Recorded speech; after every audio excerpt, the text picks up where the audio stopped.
ಬಂದಿರುವ NSY ರಾಷ್ಟ್ರೀಯ ಅಧ್ಯಕ್ಷರಾದ ವರುಣ್ ಚೌಧರಿ ಅವರಿಗೆ ನಮ್ಮೆಲ್ಲರ ವತಿಯಿಂದ ಹಾರ್ದಿಕ ಸ್ವಾಗತ ಸುಸ್ವಾಗತ. ಹಾಗೂ NSY ರಾಜ್ಯಾಧ್ಯಕ್ಷರಾದ ಕೀರ್ತಿ ಗಣೇಶ್ ಅವರಿಗೆ ಕೂಡ ಹಾರ್ದಿಕ ಸುಸ್ವಾಗತ.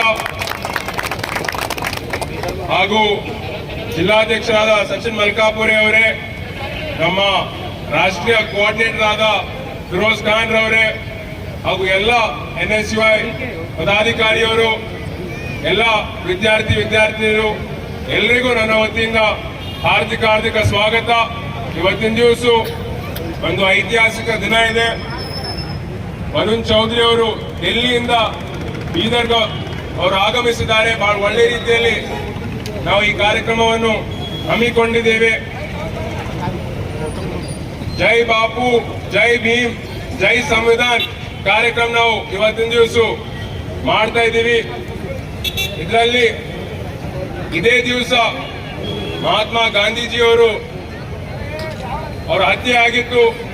ಇದು ನಾವು ಯಾವತ್ತೂ ಮರೀಲಕ್ಕಾಗೋದಿಲ್ಲ. ಇವತ್ತಿನ ದಿವಸ ನಮ್ಮ ಪಕ್ಷದ ವತಿಯಿಂದ ಡಾಕ್ಟರ್ ಬಾಬಾ ಸಾಹೇಬ್ ಅಂಬೇಡ್ಕರ್ ಅವರು ಅವರೇನು ಸಂವಿಧಾನವನ್ನು ಬರೆದಿದ್ದಾರೆ ಅದರ ತತ್ವ ಸಿದ್ಧಾಂತಗಳಂತೆ ನಮ್ಮ ಪಕ್ಷ ನಾವು ನಡ್ಕೊಂಡು ಹೋಗಿದ್ದೀವಿ. ನಾವು ಎಲ್ಲ ಸಮಾಜ, ಎಲ್ಲ ಧರ್ಮದವರಿಗೆ ನಾವು ತಗೊಂಡು ಹೋಗ್ತೀವಿ. ನಾವು ಯಾವತ್ತೂ ಧರ್ಮ ಸಮಾಜದಲ್ಲಿ, ಜಾತಿಯಲ್ಲಿ ಭೇದ ಭಾವ ನಮ್ಮ ಪಕ್ಷ ಯಾವತ್ತೂ ಮಾಡಿಲ್ಲ, ಮುಂದೇನೂ ಮಾಡಲ್ಲ. ವಿರೋಧ ಪಕ್ಷದವರು ಧರ್ಮದಲ್ಲಿ, ಜಾತಿಯಲ್ಲಿ ಜಗಳ ಹಚ್ತಾರೆ. ಆದ್ರೆ ನಮ್ಮ ಪಕ್ಷ, ಕಾಂಗ್ರೆಸ್ ಪಕ್ಷ, ಎಲ್ಲರಿಗೂ ತಗೊಂಡು ಹೋಗೋದು ಒಂದು ನಮ್ಮ ತತ್ವ ಸಿದ್ಧಾಂತ ಇದೆ. ಅದಕ್ಕೆ ಇವತ್ತಿನ ದಿವಸ ಮತ್ತೆ ನಾನು ಜಾಸ್ತಿ ಮಾತಾಡೋದನ್ನೇ ನಾನು ನಮ್ಮ ರಾಜ್ಯಾಧ್ಯಕ್ಷರಾದ ಕೀರ್ತಿ ಗಣೇಶ್ ಅವರಿಗೆ ನಾನು ಮಾತಾಡಲಿಕ್ಕೆ ನಾನು ಆಹ್ವಾನ ಮಾಡ್ತೀನಿ.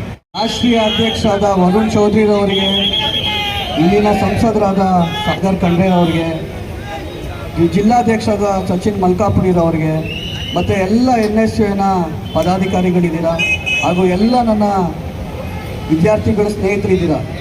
ಇವತ್ತು ಏನು ನಡೆದಿದೆ ಅಂತ ತಮ್ಮೆಲ್ಲರಿಗೂ ವಿಸ್ತಾರವಾಗಿ ಸಾಗರ್ ಖಂಡ್ರೆ ಅವರು ಆಲ್ರೆಡಿ ತಿಳಿಸಿದ್ದಾರೆ. ಈ ದೇಶನ ಮತ್ತು ಈ ಸಂವಿಧಾನನ ರಕ್ಷಿಸಂತ ಮಾಡೋಂಥ ಕೆಲಸ ನಮ್ಮೆಲ್ಲರ ಮೇಲೂ ಇದೆ. ನಾನು ನಿಮಗೆ ಆಹ್ವಾನ ಮಾಡೋಕ್ಕೆ ಬಂದಿದ್ದಾಗ ನಿಮ್ಮ ಕಾಲೇಜ್ಗೆ ಮತ್ತು ನಿಮ್ಮ ಹಾಸ್ಟೆಲ್ಗೆ ಹೇಳಿದ್ದೆ, ಇವತ್ತಿನ ದಿವಸ ಏನು ನಡೀತಾ ಇದೆ, ಏನಾಗಿದೆ ಅಂತ ತಮ್ಮೆಲ್ಲರಿಗೂ ನಾನು ಹೇಳ್ತಾ ಇದ್ದೀನಿ. ಈ ಸಂವಿಧಾನನ ರಕ್ಷಣೆ ಮಾಡೋಂಥ ಜವಾಬ್ದಾರಿ ನಮ್ಮ ಎಲ್ಲ ಯುವಕರ ಮಿತ್ರರಿಗಿದೆ. ಹಾಗಾಗಿ ನಾವು ಇವತ್ತು ಸಾಂಕೇತಿಕವಾಗಿ ಸಂವಿಧಾನಕ್ಕೆ ಬದ್ಧವಾಗಿರ್ತೀವಿ ಅಂತ ತಮ್ಮಲ್ಲಿ ನಾವು ಒಂದು ವಾಗ್ದಾನ ಮಾಡಿ ಇವತ್ತು ಈ ಸಂಕಲ್ಪನ ಮಾಡಿದ್ದೀವಿ. ಭಾಳ ಸಂತೋಷ ಆಯಿತು. ಮತ್ತು ಇನ್ನು ಮುಂದಿನ ದಿನಗಳಲ್ಲಿ ಹೆಚ್ಚು ಪ್ರಮಾಣದ ರೀತಿಯಲ್ಲಿ ಇದೇ ಥರ ಕಾರ್ಯಕ್ರಮವನ್ನು ಮಾಡ್ತೀವಿ. ನಾನು ವಿಶೇಷವಾಗಿ ನಮ್ಮ ರಾಷ್ಟ್ರೀಯ ಅಧ್ಯಕ್ಷರಾದ ವರುಣ್ ಚೌಧರಿ ಅವ್ರಿಗೂ ಸಹ ಸ್ವಾಗತವನ್ನು ಬಯಸ್ತೀನಿ. ಅವರು ಕೂಡ ಈ ಸಂವಿಧಾನ ಕುರಿತು ಮತ್ತು ಈ ಇತ್ತೀಚಿನ ಬೆಳವಣಿಗೆ ಕುರಿತು ಮಾತಾಡಲಿದ್ದಾರೆ. ನಾನು ಅವ್ರಿಗೆ ಮೈಕನ್ನು ಹಸ್ತಾಯಿಸ್ತಾ ಇದ್ದೀನಿ. ಜೈ ಭೀಮ್, ಜೈ ಬಾಪು.